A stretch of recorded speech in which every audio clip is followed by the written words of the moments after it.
Welcome to this explainer on Surah 72 Al-Jinn. Now, I know what you might be thinking. When most of us hear the word jinn, our minds immediately go straight to, mystical narratives, folklore, maybe some ancient mysteries. But today, we are looking at Surah 72 Al-Jinn through a completely different lens. We're actually going to examine it not as a collection of myths, but as a brilliant, highly logical blueprint for systems architecture, verification, and secure data transmission. Honestly, as we unpack this, you're going to see how it lays out this incredibly precise operational code for exactly how information should be accessed, processed, and secured. It's a real game changer. Okay, so let's just dive right into this. We've got a step-by-step journey through this rigorous systems architecture today. First up, verification over blind faith. Then, a system without partners, followed by the sustenance stress test. Number 4, the messenger as pure conduit. And finally, we'll wrap up with ultimate data security. Let's get to it. All right, Section 1, verification over blind faith. So we often kind of just assume that ancient texts demand unquestioning blind allegiance, right? But right out of the gate, Surah 72 Al-Jinn completely dismantles that assumption. It actually establishes a strict requirement for auditing and verifying primary data streams. Let's take a look at the foundational vocabulary here. So, Surah 72 Al-Jinn historically gets its name from the Arabic root JNN. And across the whole linguistic corpus, JNN signifies that which is concealed, veiled, or basically hidden from sight. So we're dealing with a report about an unseen collective.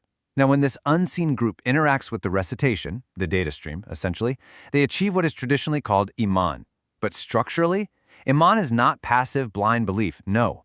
Iman translates to a state of security that is established strictly through verification. It's literally the end result of an evidentiary process. And Surah 72 Al-Jinn actually spells out this exact audit process undertaken by these unseen observers. They definitely don't just blindly believe. It's a highly specific 4-step sequence. Step 1, they listen. They take in the audio data. This is called samina. Step 2, they assess it for rushd, which means they're analyzing the data for functional guidance and systemic rectitude.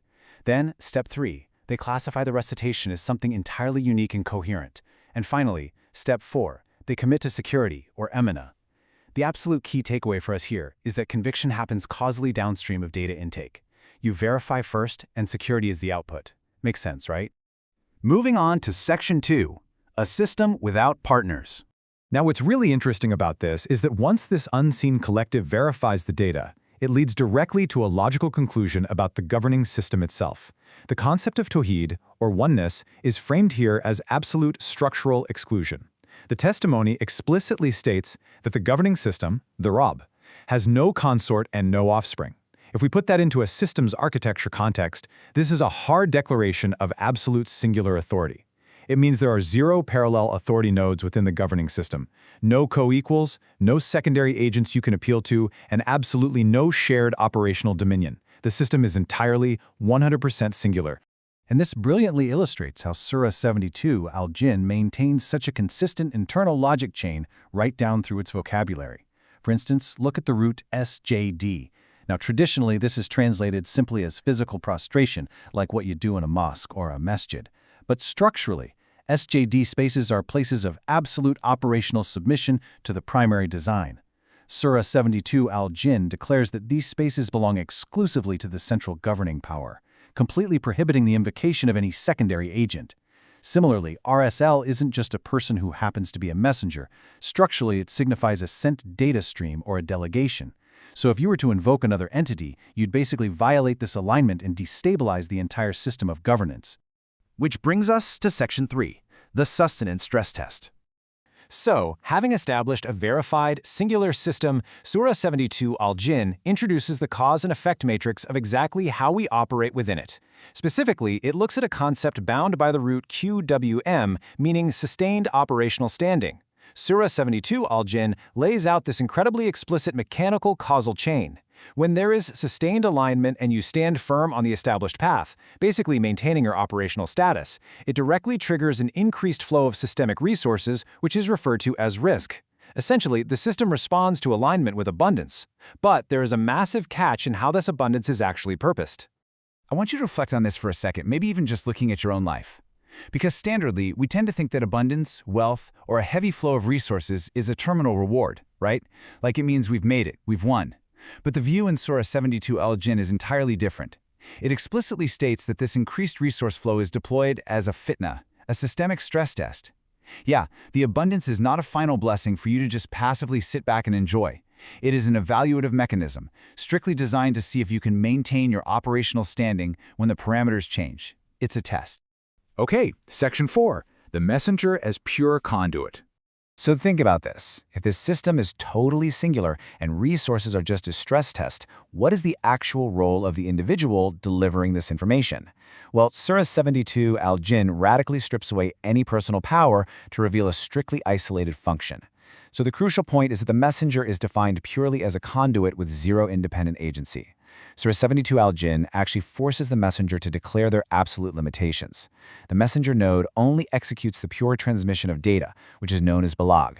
And that's literally it. The messenger explicitly cannot dispense independent harm or door, and they cannot dispense independent benefit or resht. This completely strips away any personality cult or biographical power, reducing the prophetic function to a highly secure structural node whose only job is to pass the data along untouched. Finally, Section 5. Ultimate data security. Let's move to and see how this all builds up to a pretty critical question. Because if the messenger is merely a powerless conduit, how does the system actually protect its most exclusive, valuable variable, the unseen knowledge itself, known as Ghaib? Well, Surah 72 Al-Jinn introduces this incredible statement on epistemic access control through the concept of rasad. So, knowledge of the unseen is an exclusively held system variable. When it's released to a messenger node, it is sent through a rasad, which is a strict, guarded transmission channel. Basically, this observational checkpoint system escorts the data from the front and the back to ensure zero corruption during transmission. Now, earlier in Surah 72 Al-Jinn, the jinn testified that they were blocked by guards from eavesdropping on cosmic data, remember? Well, here at the end, that exact same security architecture is cited to prove that the data the messenger receives is perfectly intact. The guard mechanism that blocks unauthorized access is the exact same mechanism that validates the authorized channel. It is a closed loop of absolute security. Which brings us to our final thought for this explainer. Surah 72 Al-Jinn presents us with a system where belief is the direct output of careful auditing, a system where authority is completely unshared, where abundance is actually a stress test, and where truth is guarded by flawless data security. So I want to leave you with this lingering question. If ultimate truth, at least in this ancient blueprint, relies entirely on perfect data integrity and a rigorous audit process, well, how rigorously do we verify the information we consume today? Thanks so much for joining me on this explainer. Keep questioning, keep verifying, and I'll catch you next time.